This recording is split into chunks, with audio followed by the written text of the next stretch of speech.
आज हमारा एक आउटरीच प्रोग्राम है और I am grateful institute of chartered accountants के लिए जो इस प्रोग्राम के लिए हम लोगों को यहाँ इनवाइट भी किया है और ये पूरी फैसिलिटी प्रोवाइड कर रहे हैं। आज का प्रोग्राम का मकसद है ई वेरिफिकेशन स्कीम 2021 के बारे में सबको अवेयर करना। और हमारा एक काम होता है रिपोर्टिंग एंटिटीज से डेटा लेना। तो जो डेटा हमको मिलता है फाइनेंशियल ट्रांजैक्शंस का, टैक्स पेयर्स का, उसके बारे में भी चर्चा करना रिपोर्टिंग एंटिटीज के रिप्रेजेंटेटिव से। एक तरह से मैं उनका धन्यवाद करने आई हूँ कि आप हमको डेटा देते हैं, समय पर देते हैं, सही डेटा देते हैं। इससे हमारा आयकर विभाग का काम सरल होता है। ये डेटा हम टैक्स पेयर्स को उनके अकाउंट में शेयर करते हैं, दिखाते हैं और उनको सुविधा होती है अपने रिटर्न सही तरह से फाइल करने के लिए इस डेटा को देख करके। तो इन सब चीज़ों के बारे में विस्तार से मैं आज इंस्टीट्यूट ऑफ चार्टर्ड अकाउंटेंट्स के मेंबर्स से और रिपोर्टिंग एंटिटीज़ के रिप्रेजेंटेटिव से बात करने के लिए आई हूँ। मैं ई वेरिफिकेशन स्कीम के बारे में ही बात कर लूँ। ये बहुत ही अच्छी स्कीम है। आपका डेटा जो आपके रिटर्न से मैच नहीं होता है उसके बारे में हम असेसमेंट प्रोसीडिंग शुरू होने से पहले टैक्स पेयर से पूछते हैं कि आपको इसके बारे में क्या कहना है। इसलिए ये बहुत ज़रूरी है कि टैक्स पेयर उस पर अपना रिस्पॉन्स दे, अपना जवाब दे, हमको समझाए, बताए कि उसका इस ट्रांजैक्शन के बारे में क्या कहना है। सबसे बड़ी चुनौती ये है कि कई जगहों से हमको रिस्पॉन्स नहीं आता। टैक्स पेयर ने अपना email account update, email ID update नहीं करी है, अपना मोबाइल नंबर अपडेट नहीं किया है। तो जो हम नोटिसेस भेजते हैं या कम्युनिकेशन भेजते हैं उन तक वो नहीं पहुंचता। तो मेरी रिक्वेस्ट सबसे ये है कि आप अपना ईमेल आईडी और मोबाइल नंबर ज़रूर अपडेट करें इनकम टैक्स अकाउंट पर।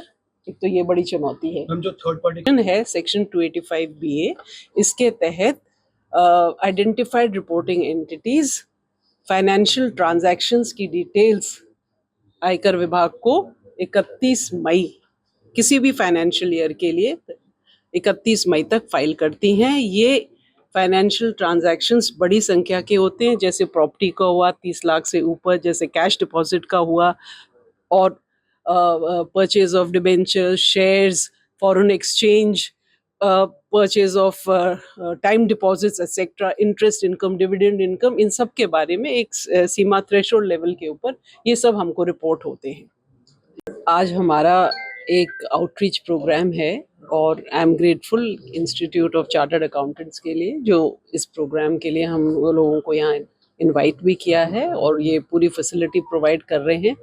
आज का प्रोग्राम का मकसद है ई वेरिफिकेशन स्कीम 2021 के बारे में सबको अवेयर करना। और हमारा एक काम होता है रिपोर्टिंग एंटिटीज से डेटा लेना। तो जो डेटा हमको मिलता है फाइनेंशियल ट्रांजैक्शंस का, टैक्स पेयर्स का, उसके बारे में भी चर्चा करना रिपोर्टिंग एंटिटीज के रिप्रेजेंटेटिव से।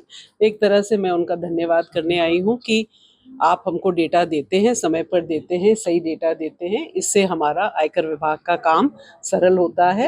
ये डेटा हम टैक्स पेयर्स को उनके अकाउंट में शेयर करते हैं, दिखाते हैं और उनको सुविधा होती है अपने रिटर्न सही तरह से फाइल करने के लिए इस डेटा को देख करके। तो इन सब चीज़ों के बारे में विस्तार से मैं आज इंस्टीट्यूट ऑफ चार्टर्ड अकाउंटेंट्स के मेंबर्स से और रिपोर्टिंग एंटिटीज़ के रिप्रेजेंटेटिव से बात करने के लिए आई हूँ।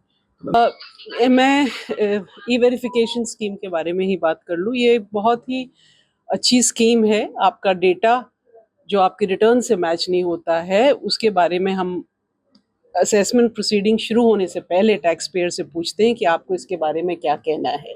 इसलिए ये बहुत ज़रूरी है कि टैक्स पेयर उस पर अपना रिस्पॉन्स दे, अपना जवाब दे, हमको समझाए, बताए कि उसका इस ट्रांजैक्शन के बारे में क्या कहना है। सबसे बड़ी चुनौती ये है कि कई जगहों से हमको रिस्पॉन्स नहीं आता। टैक्स पेयर ने अपना email account update, email ID update नहीं करी है, अपना मोबाइल नंबर अपडेट नहीं किया है। तो जो हम नोटिसेस भेजते हैं या कम्युनिकेशन भेजते हैं उन तक वो नहीं पहुंचता। तो मेरी रिक्वेस्ट सबसे ये है कि आप अपना ईमेल आईडी और मोबाइल नंबर ज़रूर अपडेट करें इनकम टैक्स अकाउंट पर। एक तो ये बड़ी चुनौती है। जो थर्ड पार्टी है सेक्शन 285BA, इसके तहत identified reporting entities financial transactions की डिटेल्स आयकर विभाग को 31 मई किसी भी फाइनेंशियल ईयर के लिए 31 मई तक फाइल करती हैं। ये फाइनेंशियल ट्रांजैक्शंस बड़ी संख्या के होते हैं, जैसे प्रॉपर्टी का हुआ 30 लाख से ऊपर, जैसे कैश डिपॉजिट का हुआ, और purchase of debentures, shares, foreign exchange, purchase of time deposits etcetera, interest income, dividend income, इन सब के बारे में एक सीमा थ्रेशोल्ड लेवल के ऊपर ये सब हमको रिपोर्ट होते हैं।